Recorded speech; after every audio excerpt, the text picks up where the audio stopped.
il va pouvoir enfin aller faire de la psychomotricité, faire de l'ergothérapie, faire un bilan psychologique sans débourser 1 centime parce qu'il aura un référent. Enfin, il aura un référent spécialisé sur l'autisme qui va pouvoir l'orienter. Donc c'est fini cette errance. Et on agit tout de suite et on raccourcit ce délai. On a plus de presque 1 an et demi, 2 ans pour avoir un diagnostic.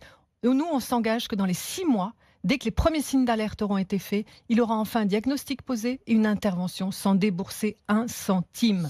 Le procès en illégitimité, vous l'entendrez toujours à chaque fois qu'on fait monter un nouveau visage, une nouvelle personnalité, d'autant plus une femme.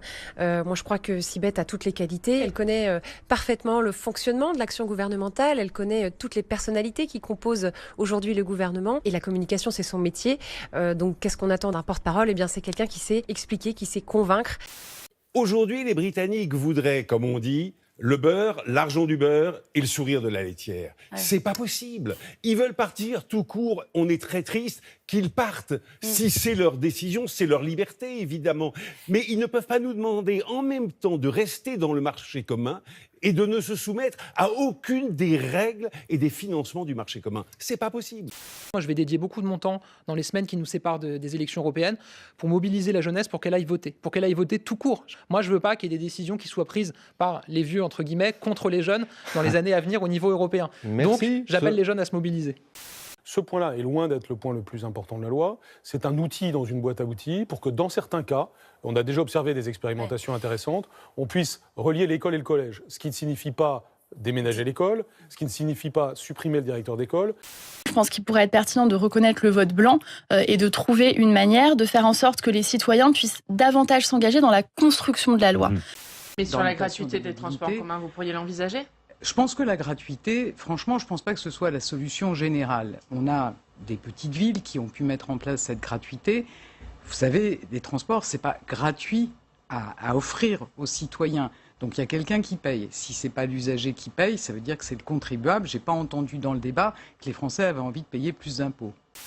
Est-ce que un journaliste, depuis 3 semaines, m'a demandé des nouvelles de ce policier qui s'est fait arracher la mâchoire sur les Champs-Élysées par un pavé? Personne. Personne n'en parle. Vous savez pourquoi?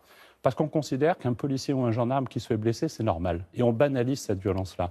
Je trouve que c'est dégueulasse. Parce que non seulement ils sont mobilisés tous les samedis au quotidien pour gérer l'ordre public, mais ils continuent à faire leur boulot. Ils font leur travail. Ils peuvent faire des fautes. Et les fautes doivent être sanctionnées. Mais arrêtons de ne parler que de cela, parce qu'elles sont totalement marginales. Je ne veux plus avoir des multinationales qui font des bénéfices sur vous, sur nous, sur les consommateurs français, qui rapatrient ces bénéfices dans un paradis fiscal où l'impôt sur les sociétés est plus faible et qui du coup payent moins d'impôts. Parmi les solutions, il y a l'encadrement des loyers. Et donc moi, j'ai passé une loi, la loi logement, il y a quelques mois, et j'ai décidé par la loi de permettre le retour de l'encadrement des loyers là où c'était nécessaire. Cette loi, elle a été adoptée. Quand les gens n'ont pas de projet, ils attaquent les personnes. Ça, on l'a toujours vu, ils le font aujourd'hui.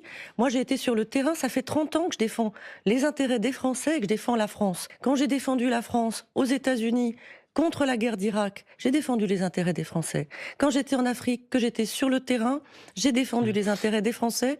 Le terrain, je le connais bien.